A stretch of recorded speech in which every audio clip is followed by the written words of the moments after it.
Hey there guys, in this video let's see how to check a number is odd or even in Python. So before we get into the explanation part, I have already written a blog post on this and you can also find the source code over here. So this blog post link will be in the description box below, do check it out.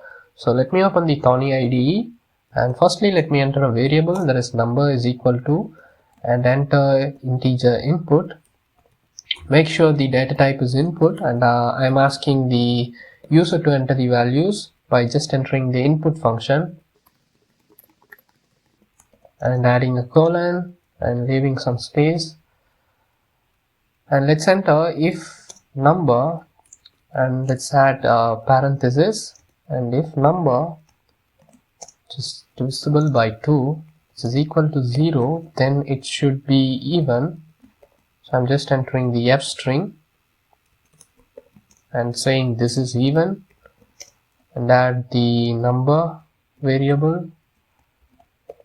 Yes. Now we are entering the else statement and printing out it is odd and saying it as odd. So let's enter the f string. Let's say this is odd. Now let's enter the number variable and let's run the program. So let's enter 2. So this is even. So this is how to check a number is odd or even in Python. So I hope this video helped you a lot. So make sure to give a like and subscribe to our channel. See you next video guys.